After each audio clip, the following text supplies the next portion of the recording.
When I was 21 years old, I could only speak English, which is typical for those of us from English-speaking countries.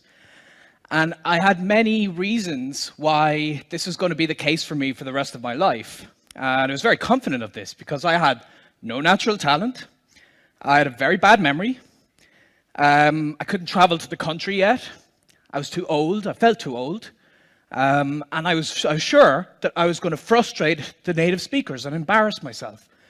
And on top of this, in school, I did really poorly with languages.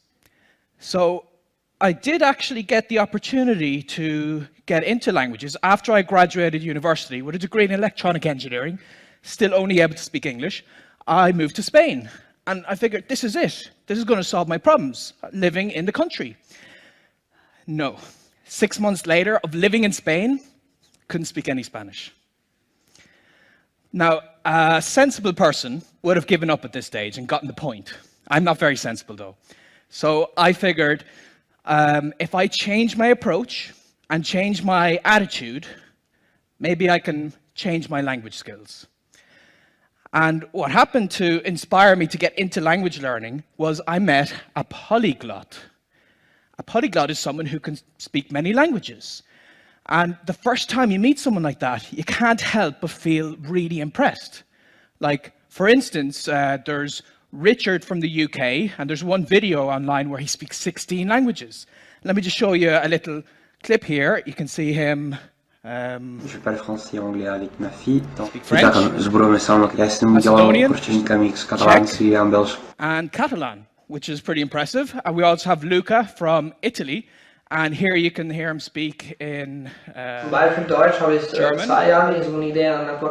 Portuguese. And a very impressive video I saw once, this 16-year-old from America called Tim goes through 20 languages in one video. And in this part here, you can see him go through Wolof,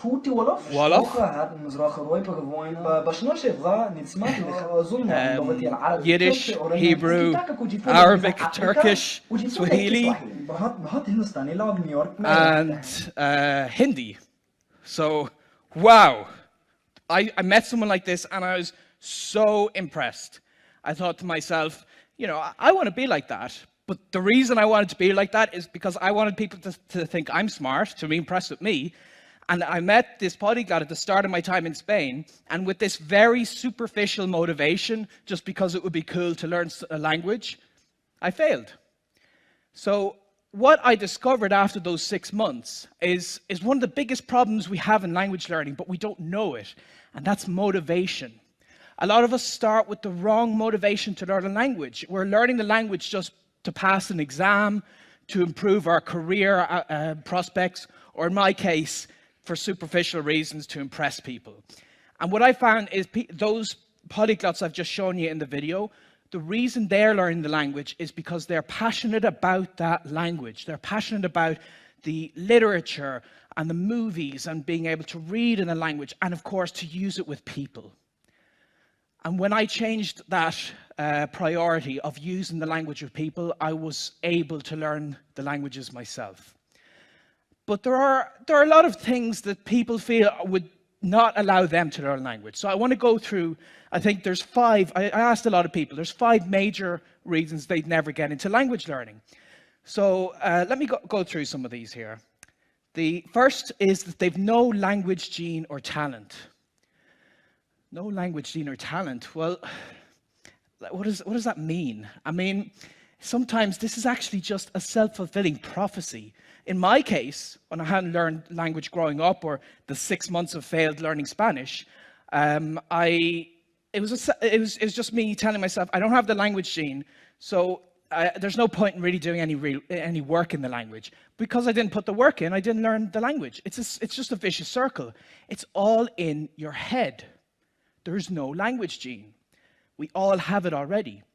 But let's just imagine some people that would do better, because we've seen in school people advance faster than the rest of the crowd. So let's say there's some inborn trait that gives someone a 20% advantage over the rest of the people. Good for them. But that doesn't mean that you can't. It just means you have to work 20% harder. And I found that, at least in my case, When I work harder, I can catch up with the naturally talented and even overtake them. So not having talent is not a good excuse. The next reason is that you're too old to learn a second language. And I certainly felt this myself, because up to 21 I didn't learn a language. And a lot of us feel that children their brains are hardwired to learn languages better. But is it really neurology at play here, or could it be the environment in which the child is learning the language? Well, a study at the University of Haifa in Israel actually found that under the right conditions, adults are better language learners than children. It sounds incredible, but it's about your environment, it's about your motivation, it's about the enthusiasm and encouragement you get from other people. And when you think of it, adults tend to be studying dusty old grammar books and doing boring exercises, whereas children are playing in the language, they're having fun in it. So I found that when I changed this to live through the language, not making it about studying the language, but living the language, then I was much more successful. So you're not too old to learn language. I've met people in their 60s starting to learn language and being successful with that. The next excuse people would have is that they can't travel to the country right now. Now, maybe 20 years ago, this would have been a valid excuse, but nowadays, the world is smaller than you think. Thanks to the internet, we can connect with native speakers from across the planet, and you'll see that in a lot of cases, they might want to learn your language, and then money isn't even an issue, because you teach them a little and they teach you a little. But even forgetting the internet for a moment, a lot of us live in cities or towns that are more international than what we think. And when I was traveling in America, I made it to Columbus, Ohio, of all places, to meet this very interesting polyglot called Moses. And he does what he likes to call leveling up, where he'll go to some public place and just see if he can find some foreigners and practice the language with them. And I joined him when we went to a mall in Columbus, and the two of us managed to practice 12 languages. So you can learn a language anywhere. And I wanted to push this to the limit. My most recent project, I went to the middle of Brazil, of all places, to learn Egyptian Arabic. And I succeeded because even though there were no Egyptians around me, I got on Skype and I talked for 1 or 2 hours a day, and I managed to go up towards conversational level. So no, not being able to travel to the country is not a good excuse. The next one people might give is they've got bad memory for learning all that vocabulary. And this was certainly what I felt, because when I first tried to learn Spanish, I'd get a big list of words, I'd try to go through them, and I'd forget them very quickly. But research on memory capacity has found that it's better when you revise these words with the right frequency. And there's this technique called spaced repetition, where you learn the word, you revise the word just before you would forget it. And it looks something like this forgetting curve. The red line is what typically happens when you first see a word, but to get it into your head and stuck there permanently, then just review it to make sure it goes, like review it 1 day later, then a week later, and then a month later. And there are apps on your smartphone, and there's free programs you can download that help you time all of this. So that's great, but you can learn the words faster and better if you combine this with an image association technique. So for instance, let's say I wanted to learn that the Spanish word for to fit is caber. Well, what if I imagine then that it's barely possible to fit a bear in a cab? Caber is to fit. So you do this for a lot of words, and it actually gets very easy with time, and you can learn vocabulary instantly. So no, having a bad memory is not a good excuse.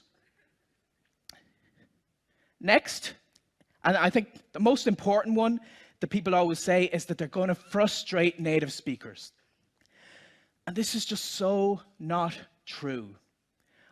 I've been to many places, I've spoken to many people, and every time I attempt to use their language, they're overjoyed. They're so pleased that I'm even trying. And I just feel like, especially adults, when we learn a language, we're such perfectionists. We want everything to be just right. And perfectionism is a really bad thing in language learning, because a language is a means of communication. It's a way to get to know new people and new cultures. And when you embrace this, it's okay to make mistakes. And I actually have a goal to make at least 200 mistakes a day, because then I know I'm getting somewhere, I'm using the language. So embarrass yourself, go out there, talk to people, it's okay. And this is so important that you don't have to wait until you speak the language perfectly and fluently and so on. You can get into it sooner than you'd expect. And it opens up so many doors to these other cultures. So for instance, after I'd learned that Arabic in Brazil, I made it to Egypt, and I made it all the way deep into the Sahara Desert. I sat down in the sand with an Egyptian, and I had some tea, and we had this nice little chat here. واو ميدان تحرير صغير صغير مش كبير ميدان تحرير مش مصر ايوه مصر كبيرة. And there I'm just saying that Egypt is so much, it's so vast, it's so great, it's so much more than just Tahrir Square in Cairo. And now when I was speaking with him, I used the wrong word here and there, and I conjugated the wrong verb every now and again, but that's okay, because even with this conversational level, I had this fascinating conversation with him. And I've done this with other cultures and other languages. I even managed to learn a little American Sign Language. And I learned Irish for 10 years in school, and I wasn't able to say the most basic phrases after that. But as an adult, I went back to Ireland, and I embraced using the language as a beginner. And that helped me to reach this stage. And it's okay to be a beginner, it's okay to be conversational, but when you take this on, you take it to the next level, then you can reach very well. I mean, I've got very good level in French, Spanish, a couple of languages. I've worked as a professional translator, and rather than be impressive, I think it's so much better when you embrace the beginning stage of language learning. And one of the most amazing experiences I've had was when I was in China on the train, 2,000 kilometers deep into China, and I had a basic conversation of what's your name, and it turned out I was given my Chinese name there on the train. And look, this is how it went. 你叫什么名字？ What's your name? 我叫 Benny I'm Benny. Benny 我没有中文 I don't have a Chinese 我们 name. 是蛮 And then 可以 Li 的 Hui 蛮行的 says, I'll tell you what, your name is Bunling. Bunling. Eh, Because this sounds like your normal name, and it means ability or skill. And you know, I could have that conversation even with a basic conversation level of Chinese. And I do have the ability, I do have the skill to learn language, but I always did. We all always do.